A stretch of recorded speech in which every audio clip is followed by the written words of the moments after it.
किसी औषधि से कब्ज निवारण का उपाय नहीं है ये। बहुत सावधानी की जरूरत। आपके गुदाद्वार में रोग हो जाएगा, आपको गैस बनने लगेगी, एसिडिटी और भी रोग आ सकते हैं। फिर आप क्या करेंगे? जय श्री राधे। आज हम सुनेंगे पूज्य श्री प्रेमानंद जी महाराज से एक ऐसा उपाय जो सारे रोगों का नाश कर देगा।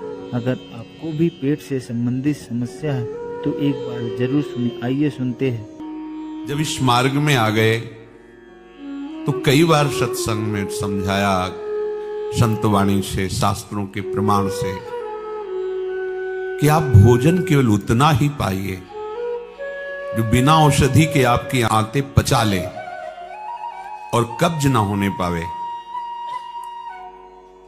यदि आप रसेंद्री के स्वाद के वशीभूत होकर के प्रसाद खूब ग्रहण कर लिए, वातों की सामर्थ्य नहीं है, क्योंकि आप क्रियारत नहीं हैं।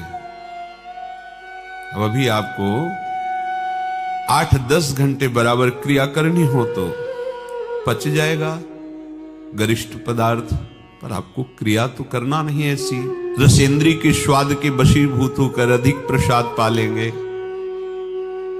तो आपसे दिनचर्या नहीं होगी, उदास रहेगा मन। कब्ज होने पर भजन में रुचि नहीं रहती, कब्ज होने पर प्रमाद स्थिति रहती है। इसलिए साधक, आपके गुदाद्वार में रोग हो जाएगा, आपको गैस बनने लगेगी, एसिडिटी, आपको कई परेशानियां आ जाएंगी। फिर आप भजन क्या करेंगे, सत्संग क्या सुनेंगे? साधु की, उपासक की, साधक की एक दिनचर्या होती है। ऐसा नहीं होता कि मनमानी आचरण। आपकी दिनचर्या सही नहीं तो आपका भजन कहां से सही होगा? आपका जब पेट साफ रहेगा तो आप आराम से प्रसन्न मुद्रा में भजन कर सकते हैं। आपकी आंतों की सामर्थ्य, ये समोसा, चटनी और ये मूंग का हलवा, आपको कई परेशानियां आ जाएंगी। फिर आप भजन क्या करेंगे, सत्संग क्या सुनेंगे? साधु की, उपासक की, साधक की एक दिनचर्या होती है। ऐसा नहीं होता कि मनमानी आचरण। आपकी दिनचर्या सही नहीं तो आपका भजन कहां से सही होगा? आपका जब पेट साफ रहेगा तो आप आराम से प्रसन्न मुद्रा में भजन कर सकते हैं। आपकी आंतों की सामर्थ्य, ये समोसा, चटनी और ये मूंग का हलवा, ये विविध प्रकार के पदार्थ पचाने की नहीं है।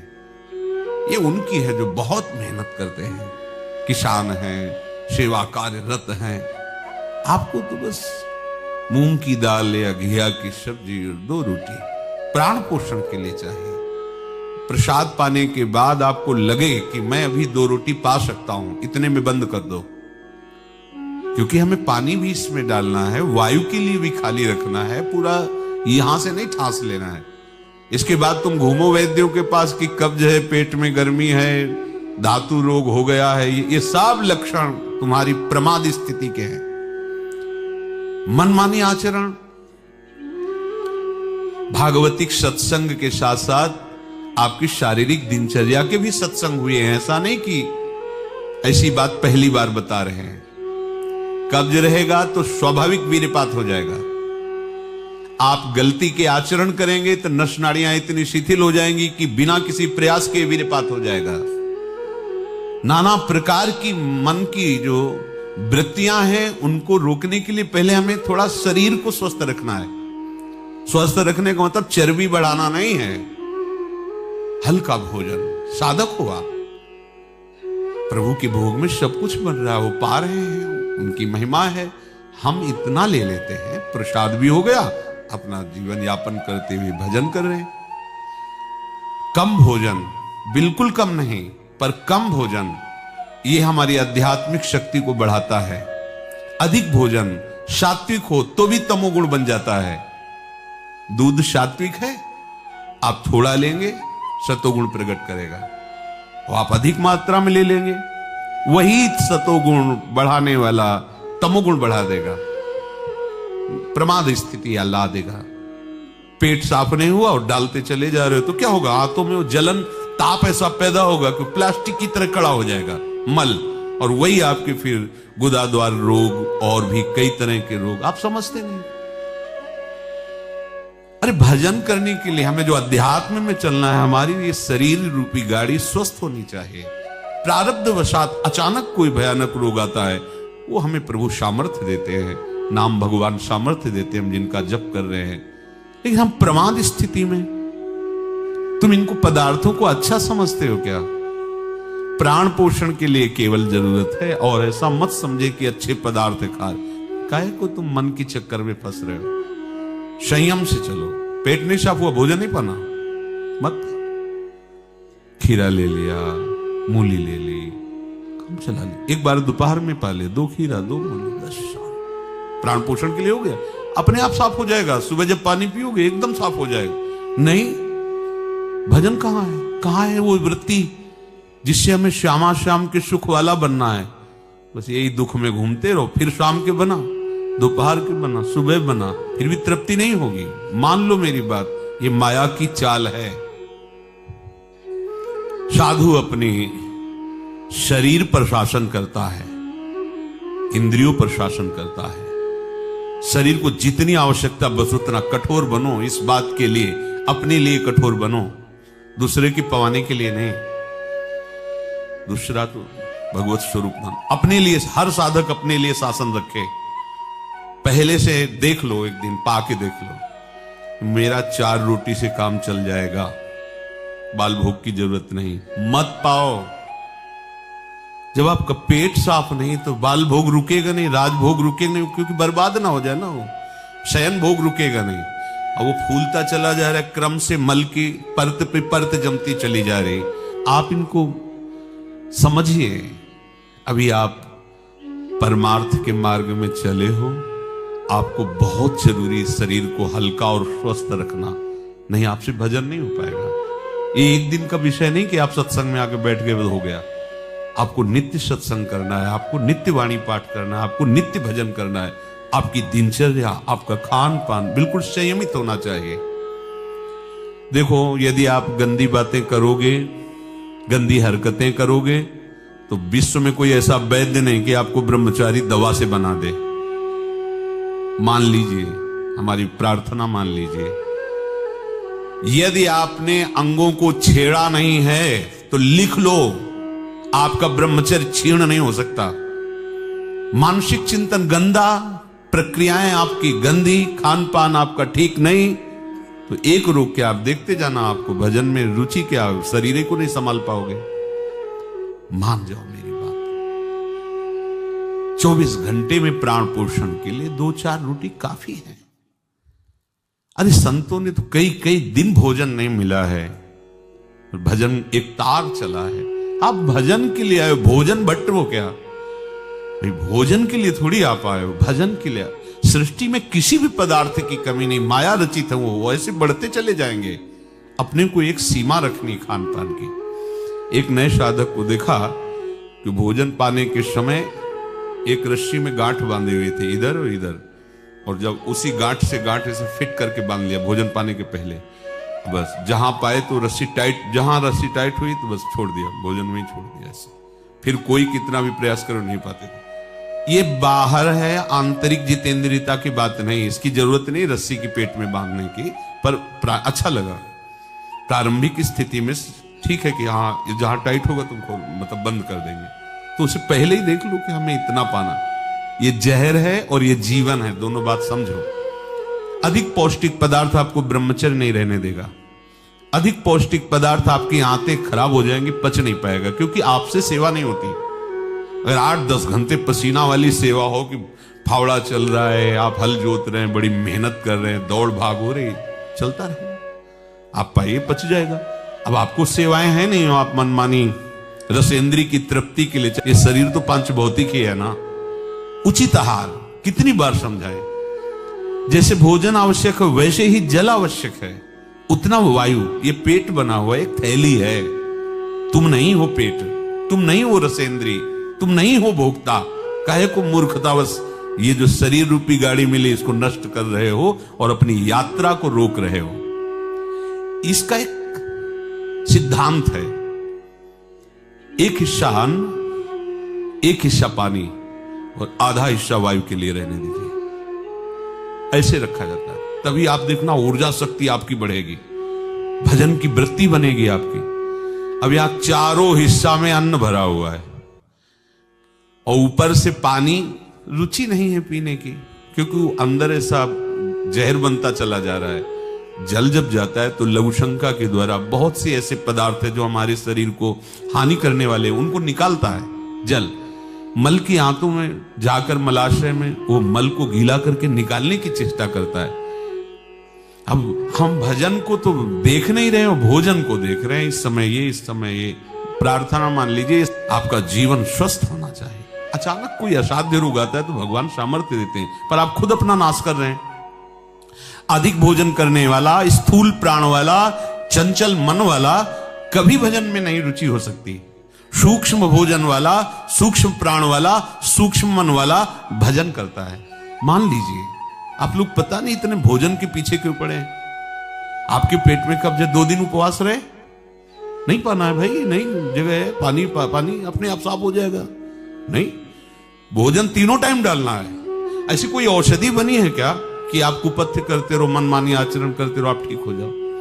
अगर बाई चांस किसी को ऐसा कब्ज है तो बताया है आपको, इस वर्षों सेवन की हुई औषधि, जब कभी ऐसा लगा तो छोटी हर 1 चम्मच और 1 चम्मच इसबगोल की भूसी उसमें मिला लीजिए। शाम के 200 ग्राम 250 ग्राम गुनगुना दूध से ले लीजिए। ये ऐसी है कि आपको बार बार परेशान नहीं करेगी, पर ये धीरे से आपके कब्ज को, क्रम को नष्ट कर देगी। जो अंदर बना हुआ कब्ज है वो धीरे धीरे कई दिनों तक बराबर लेते रहिए। पकवान, गरिष्ठ पदार्थ ये उपासक के लिए वैसे ही अनुकूल नहीं, भले कब्ज ना होती तो भी अनुकूल नहीं। आप मूंग का हलवा पाएंगे, आप बादाम पिस्ता पड़े हुए पदार्थ पाएंगे, आप भजन करेंगे। कैसे, मतलब क्या केवल रसेंद्री की तृप्ति ही हमारा उद्देश्य है क्या? कैसे तुम्हें ये बात अच्छी लगती है कि हमें पदार्थ भरपेट पाने? अरे हमें भरपेट भजन करना है। अब वो देखने को नहीं मिलती वो बात जो पुराने साधकों में एक जलन होती है, एक ताप होता है भगवत प्राप्ति के लिए। हर समय भजन के लिए व्याकुल रहता है, उपाय करता रहता है, नई नई युक्तियां सोचता है भजन के लिए। और हम नई नई युक्तियां सोचते हैं भोजन के लिए। आज ये कब तक खाते रहोगे? शरीर को कब तक पोषित करते रहोगे? मरेगा, नष्ट होगा। जिस काम के लिए है वो काम बना लो। ये तुम्हारा शरीर नहीं है, तुम शरीर नहीं हो, ये नष्ट होगा, मान लीजिए। आप यदि गलत क्रिया नहीं कर रहे हैं और आपका पेट साफ है तो विश्वास मानो, ये ब्रह्मचर्य वो चीज नहीं कि स्वाभाविक नष्ट होती जाए। जिनको ये है कि होती है, तो यदि 8 दिन में आपने नष्ट किया है और अब आप रोकना चाहते हैं तो वर्षों आप नहीं रोक सकते। वो 8 दिन 10 दिन के अंतर्गत नष्ट होगा, स्वाभाविक नष्ट होगा। अगर आप छेड़ेंगे नहीं तो धीरे धीरे अंतराय बनता चला जाएगा, एक दिन आप ब्रह्मचारी हो जाएंगे। अगर आप कोई ऐसी गलत क्रिया करते हैं, गलत आहार करते हैं, तो ही ऐसा है। नहीं, ये कोई ऐसी नहीं कि स्वाभाविक प्रवाहित होता रहे, ऐसा नहीं। ये आपकी गलती का परिणाम है। आपने बहुत ही गलत कार्य किए, अपने ऊपर गलत किया, इसीलिए आपकी ये दुर्दशा है कि आपकी धातु जाते। ये धातु रोग जानते हो किनको होते हैं? विषयी पुरुष को, पामरों को, जो नीच प्रकृति से नीच क्रियाएं करते हैं। ऐसे ये धातु कोई ऐसी चीज थोड़ी कि स्वाभाविक निकल जाती है, ऐसा नहीं है। एक मनोवाह नाड़ी है अंदर। भीष्म पितामह जी परम ब्रह्मचारी है, वर्णन करते हैं। अगर उसको ताप नहीं पहुंचा मनोवाह नाड़ी को तो वीरपात हो ही नहीं सकता। ये तभी पात होता है जब उसका ताप की 2 प्रक्रियाएं, पहला चिंतन, दूसरी क्रिया। अगर आपने कामाशक्त होकर चिंतन किया तो कामाग्नि मनोवाह नाड़ी को ताप से युक्त कर देगी। अब वो क्रिया हो ना हो, वो आपका नष्ट हो जाएगा। आपने कोई क्रिया की तो नष्ट हो जाएगा, नहीं कोई सवाल ही नहीं उठता। ये नई नई अवस्था के बच्चे धातु रोग से ग्रसित हो रहे हैं, कमर दर्द कर रही है, आंखों में कम दिखने लगा है, ये परेशानियां वो परेशानियां। इसका कारण आप हैं। आप देखिए ना, इस विषय पर कोई चर्चा नहीं करना चाहता, ना सुनना चाहता है। केवल पशुवत आचरण के लिए छूट मिल जाए बस। सावधान रहिए, ये जीवन खिलवाड़ नहीं, चाहे आप गृहस्थ हो चाहे विरक्त हो। ये जो ब्रह्मचर्य है ये आपको अच्छा गृहस्थ बनाएगा, ये ब्रह्मचर्य आपको अच्छा उपासक बनाएगा। अगर आप इसको यूं ही छीण करते रहे, चाहे गृहस्थ हो या विरक्त हो, तो आप किसी काम के नहीं रह जाएंगे। ध्यान रखना, किसी काम के नहीं रहे। कुछ दिनों के बाद आपके शरीर में जगह जगह पीड़ाएं होने लगेंगी, चिंतन आपका सामर्थ्यशाली नहीं रह जाएगा, स्मृति शक्ति आपकी लोप होने लगेगी, और जिसे आज की भाषा में डिप्रेशन कहते हैं उसके शिकार हो जाओगे। देख लेना, आप देख लेना, मान लेना। ब्रह्मचर्य ऐसी सामर्थ्यशाली, एक बार श्लोक बोलो कंठस्थ हो जाएगा।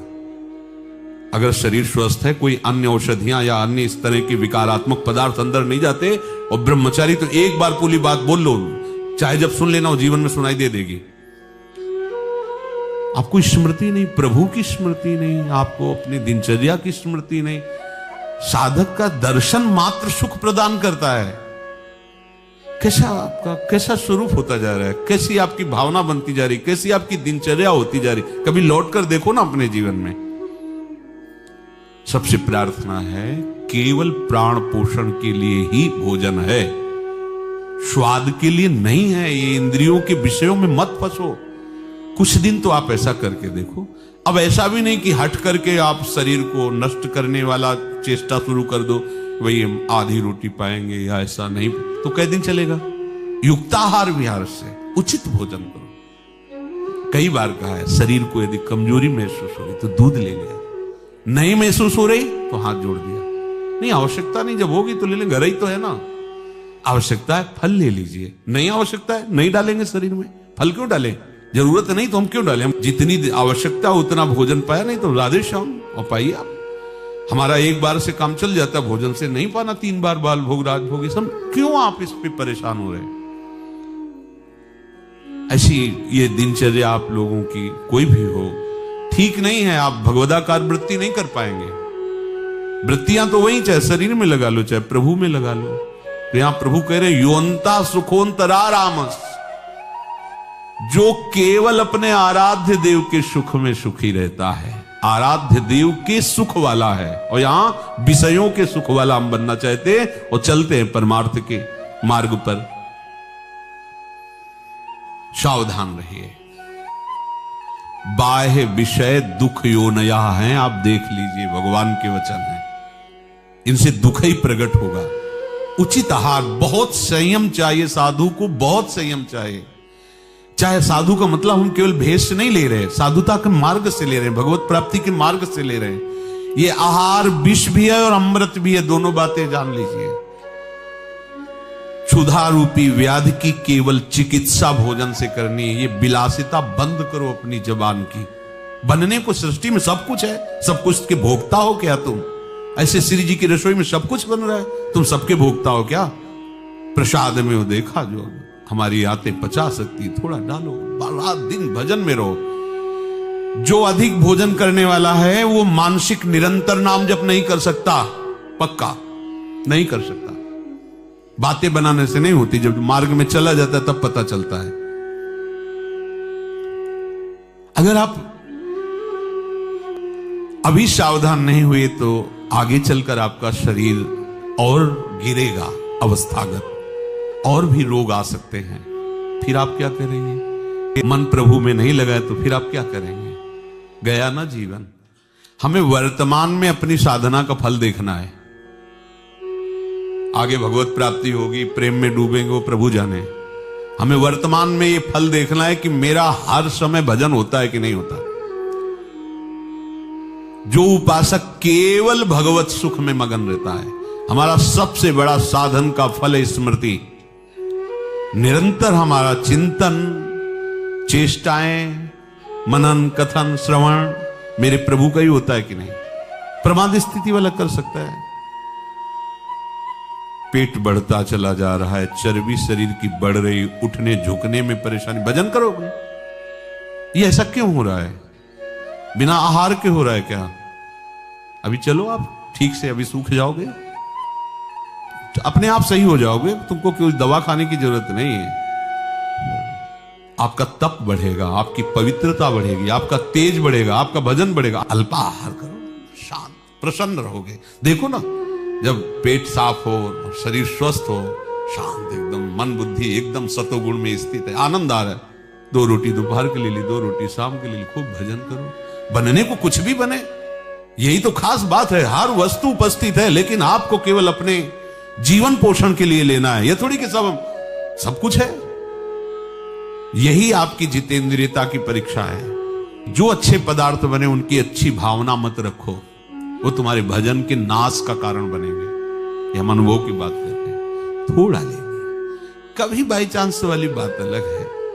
थोड़ा गुलाब जामुन बट रहे, एक रख, मन कह रहा 20, एक रख दीजिए बस। पहली बार कह दिया, अब दोबारा हमसे मत पूछना। कोई पदार्थ थोड़ा रखिए। आप इस बात को समझो। ये प्रवचन में कहने की बातें नहीं, पर इसलिए समझा रहे कि जैसे घर के सदस्यों को तो ऐसे हम आपको बता रहे, घर के सदस्य जैसे ये बहुत आवश्यक है। ये भोजन जहर भी है, अमृत भी है, दोनों बातें समझ लो। ये आपका जो समय बर्बाद हो रहा है ना, नींद, प्रमाद स्थिति, निरंतर भगवदाकार वृत्ति ना रहना, ये सब इसका मूल कारण आपका आहार है। कई दिन भोजन नहीं मिलता साधुओं को। ऐसा नहीं कि ऐसे कहीं डाउन मिले, ऐसा नहीं होता। उनका सिंहवत स्वभाव रहता है, क्योंकि संयम, साधु का अस्त्र संयम है, उपासक का अस्त्र संयम है। मान लो आप लोग संयम के मार्ग पर चल रहे हो। उतना केवल भोजन आज से पाओ, हमारी प्रार्थना मान लो, आज्ञा मान लो, उतना पाओ। सेवा में तुम्हें थकान न महसूस हो, प्रमाद स्थिति न हो, पेट में कब्ज न हो, मन प्रमाद में स्थित न हो। सूखी रोटी और दाल पाने वाले का मन काम चिंतन नहीं करता, ध्यान रखना। वो हलवा, पूड़ी, कचौड़ी, रसगुल्ला खा के देख लो, अगर काम चिंतन न हो तो हमें बताना। ये प्रवचन पर्सनल है, आपके लिए है, अपने लिए है। इसको धारण करो, तभी आगे बढ़ोगे। आप खान पान अपना ठीक नहीं रखेंगे तो साधना आपकी नहीं बनेगी, आप निराश हो जाएंगे भगवत मार्ग से। और प्रमाद स्थिति जरूर आ जाएगी अच्छे पदार्थ पाने वाले को। आप चैन से सो नहीं सकते, इंद्रियां आपको सोने नहीं देंगी। थोड़ा सा तो आप इस बात को समझिए, आप किस मार्ग के पथिक हैं। आप अच्छे पदार्थ पाएंगे और चैन से सो जाएंगे, ऐसा कैसे हो सकता है? इंद्रियां बहुत बलवान इंद्री ग्रामो विद्वानम अपि कर सती। बड़े ज्ञानियों और विद्वानों को भी भ्रष्ट कर दे वो इंद्रियां, प्रमथन स्वभाव वाली। वो आप रसगुल्ला और हलवा खा करके सोचते हैं कि हम अपनी इंद्रियों पर विजय प्राप्त कर लें। कभी थोड़ा प्रसाद रूप अलग बात है। अगर ये उपाय आपके जीवन को लाभ दे तो इसे दूसरों तक भी जरूर पहुंचाएं। ऐसे ही दिव्य मार्गदर्शन के लिए चैनल को सब्सक्राइब करें। राधे राधे।